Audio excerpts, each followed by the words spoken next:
जिंदा आदमी को तो हम डेथ सर्टिफिकेट देने के बाद मृत घोषित करवा सकते हैं, लेकिन एक मृत आदमी जो कि जिंदा है उसको कौन सा सर्टिफिकेट उसके लिए देना पड़ेगा ताकि वो वापस स्पर्श के सिस्टम में जिंदा दिख सके। साथियों, बिना डेथ सर्टिफिकेट के कैसे हम एक इंसान को मृत घोषित कर सकते हैं। जय हिंद साथियों, नमस्कार। सैनिक समाचार इंडिया में आप सभी का एक बार फिर स्वागत है। ये काम पीसीडीए स्पर्श की टीम द्वारा किया जा रहा है। जिन भी एक्स सर्विसमैन का बैंकों से स्पर्श में माइग्रेशन हो रहा है उनमें से मोस्टली उनकी पत्नियों को पीसीडीए स्पर्श द्वारा मृत घोषित किया जा रहा है, और ये मृत घोषित किया जा रहा है स्पर्श सॉफ्टवेयर में। जहां पे पूछा जा रहा है कि इज स्पोस अलाउ, वहां पे लिखा जा रहा है नो, यानी पत्नी जिंदा नहीं है। आगे पूछा जा रहा है कि क्या पत्नी एलिजिबल फॉर फैमिली पेंशन है, वहां पे भी लिखा जा रहा है नो। और सभी की जिनका स्पोस अलाउ में नो किया जा रहा है उनकी स्टैंडर्ड एक डेट ऑफ डेथ पीसीडीए स्पर्श ने डिक्लेयर कर दी है, वो है 1 जनवरी 1970। साथियों, ये सोच के परे की बात है कि कैसे एक इंसान जो जिंदा है उसको मृत घोषित किया जा सकता है। क्या पीसीडीए स्पर्श की जो डाटा ऑपरेटर टीम है वो अपना टारगेट पूरा करने के चक्कर में किसी भी डिफेंस पेंशनर्स का डाटा चेक नहीं कर रही है, केवल और केवल उसका army number, rank, name feed करके और अपना स्पर्श में माइग्रेशन का टारगेट पूरा कर रही है।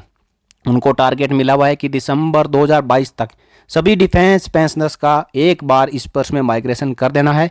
तो साथियों, आज मैं बताऊंगा कि ये जो स्पर्श की टीम द्वारा किस प्रकार डाटा फीड किया जा रहा है, और उसके बाद हम जिन पेंशनर्स का ये डाटा, यानी जिनकी जो स्पोस है उसको पीसीडीए द्वारा डेड घोषित कर दिया गया है।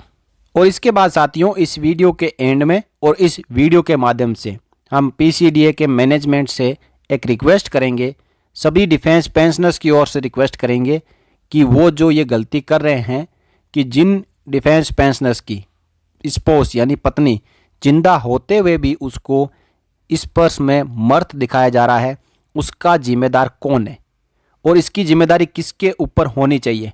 इसमें डाटा करेक्शन और डाटा वेरिफिकेशन का सिस्टम क्या है, क्या केवल डाटा फीड कर दिया वही फाइनल है या इसके ऊपर कोई चेक बैक करने वाला भी है।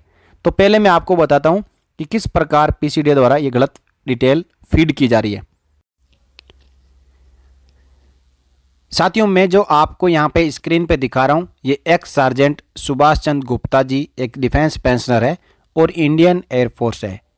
इनका जो वाइफ की डिटेल यहाँ पे फीड की गई है, वहाँ लिखा हुआ है रिलेशन विथ पेंशनर स्पोस, नीचे लिखा हुआ है इज स्पोस अलाइव, वहाँ पे लिखा हुआ है नो।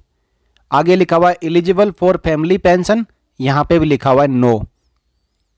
और लास्ट में जो डेट ऑफ डेथ एक स्टैंडर्ड सभी की डेथ की डेट भरी जा रही है वो है 1 जनवरी 1970।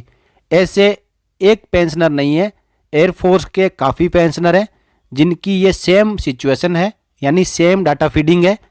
वाइफ के जिंदा होते हुए भी उसको मृत घोषित किया गया है।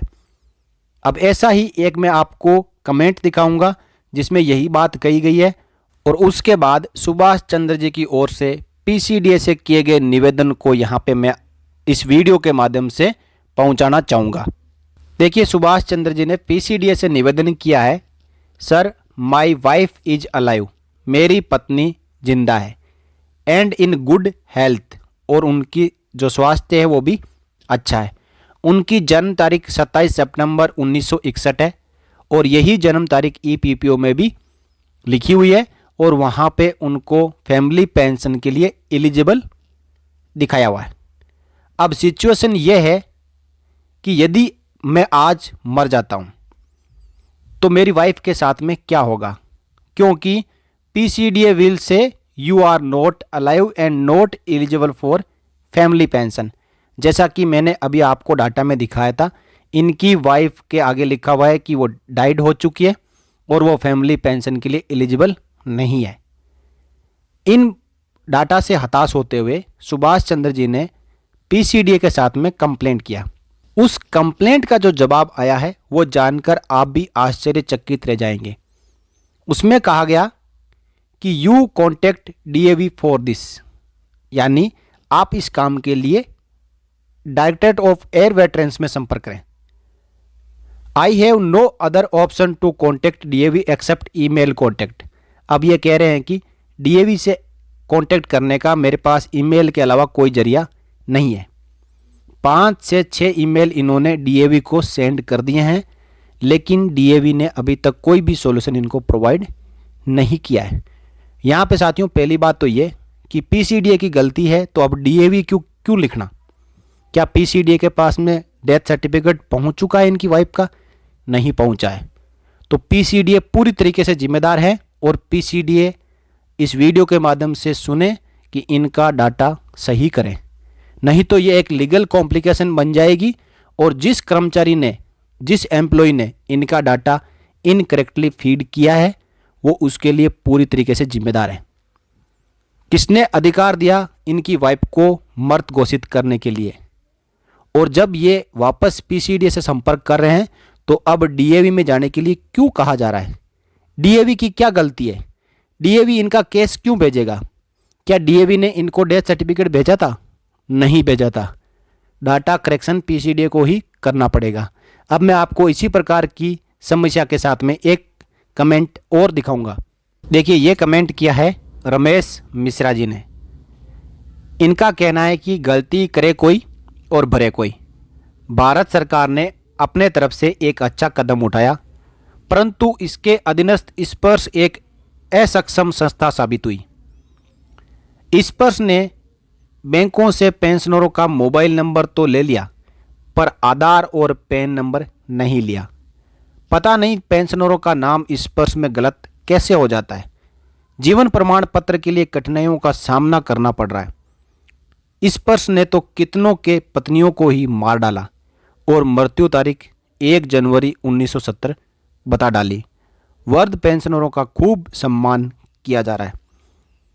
ये बहुत ही एक गहन चिंतन का विषय है कि स्पर्श ने कई डिफेंस पेंशनर्स की पत्नियों को यूं ही मार डाला, और उनकी जो मृत्यु की तारीख डिफ़ॉल्ट सिस्टम में जो फीड है ना 1 जनवरी 1970 सबकी वही भरी जा रही है। ये बहुत ही बड़ा मिस्टेक है जिसको कि समय पे सुधार करने की आवश्यकता है। तो साथियों, ये तो 1 या 2 कमेंट मैंने आपको यहाँ पे बताया है। मेरे पास ऐसे सैकड़ों कमेंट आए हैं जिनकी जो समस्या है वो कॉमन है। सभी की पत्नियों को मृत घोषित किया गया और उनकी डेट ऑफ डेथ 1 जनवरी 1970 किया गया।